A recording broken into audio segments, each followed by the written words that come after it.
नमस्कार, मी गणेश आचवल. स्वामी कृपा क्रिएशन्स या यूट्यूब चॅनलमध्ये तुम्हा सर्वांचं मनपूर्वक स्वागत करतो. मित्रांनो, निमित्त आहे सुंदर मी होणार या पुललिखित नाटकाच्या पुनरुज्जीवनाचं. आणि या नाटकाचा एक महत्त्वाचा घटक असणारा माझा मित्र, गायक, अभिनेता अमोल बावडेकर माझ्यासोबत आहे. नमस्कार अमोल. नमस्कार. नमस्कार. तुझं स्वागत आहे चॅनलतर्फे. आणि मुख्य म्हणजे पुलंच्या या साहित्यकृतीचा, नाटकाचा तू एक महत्त्वाचा भाग झाला आहेस. तुझ्या व्यक्तिरेखेबद्दल काय सांगशील? मुळात हे नाटक मला करायला मिळतं हे माझ्यासाठी खूप मोठी गोष्ट आहे, भाग्याची गोष्ट आहे. कारण पुलंचं नाव, पुलंचं लिखाण मला सादर करता येते याच्यापेक्षा मोठा आनंद असू शकत नाही. यात माझी भूमिका सुरेश हे कॅरेक्टर आहे. आणि तो खूप इंट्रोवर्ट आहे, लहानपणापासून एकटा वाढलेला आहे. त्यामुळे लोकांसमोर जायला घाबरतो, लोकांसमोर गायला घाबरतो. त्याला गाण्याची खूप आवड आहे. आणि ज्या वेळेला दीदी राजेंच्या संपर्कात येतो, त्यांच्या 4 गोष्टी कानावर पडतात, त्यानंतर तो इतका खुलतो की तो पूर्ण मैफिल वगैरे करायला लागतो, लोकांसमोर गायला लागतो. हा त्याच्यातला दोन्ही प्रवेशातला चेंजओव्हर दाखवण्याची संधी याच्यात पुलंनी लिहून ठेवली आहे आणि ती मला करायला मिळते. आणि मी खूप रिलेट ह्यासाठी करू शकतो कारण आज कदाचित कोणी मानेल नाही मानेल, पण मी असा होतो, इंट्रोवर्ट होतो एकेकाळी. मला स्टेजवर जायला भयंकर भीती वाटायची.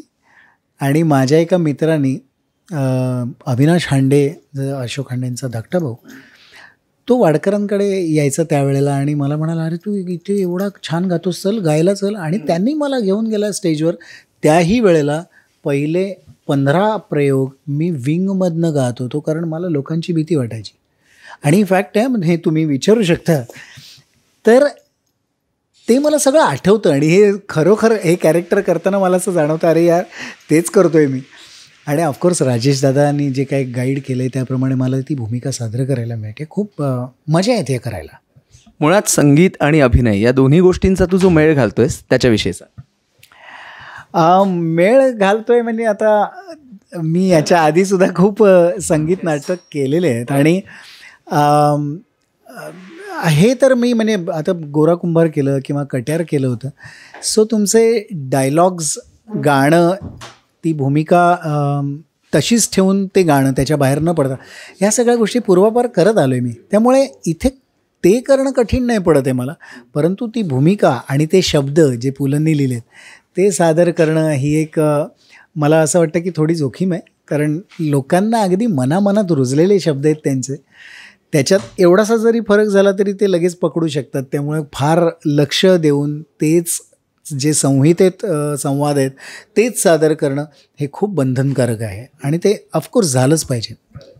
मुळात आज आपल्या प्रेक्षकांकरता तुझ्याकडनं 2 ओळी या ऐकवायची विनंती करतो. आणि प्रेक्षकांना आवाहनही कर की सुंदर मी होणारला प्रतिसाद द्या. पण एखादं गाणंसुद्धा.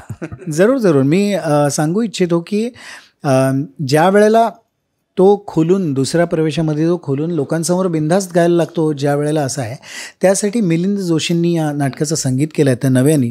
आणि त्यांनी एक छान नवीन गाणं माझ्यासाठी लिहिलं आणि कंपोज केलं. त्याच्या तुम्हाला 2 लाईन ऐकवतो. तोडी रागामध्ये केलं आहे, जो मी त्यात रागसुद्धा दाखवतो आहे त्या गाण्यामध्ये. त्याच्या 2 लाईन सादर करतो. पुन्हा नवा अरुणोदय झाला,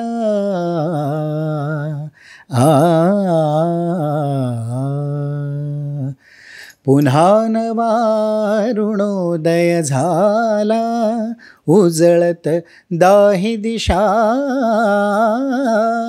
आशेची पसरली लालिमा, सरली घोर निशा, पुन्हा नवा अरुणोदय झाला. क्या बात है. आणि आपण प्रेक्षकांना सांगूया की पुन्हा नवा अरुणोदय झालेला आहे आणि आता सुंदर मी होणार रंगभूमीवर आले. अमोल, तू सुद्धा सांग की प्रेक्षकांना की प्रतिसाद मिळावा नाटकाला. हो हो, जरूर.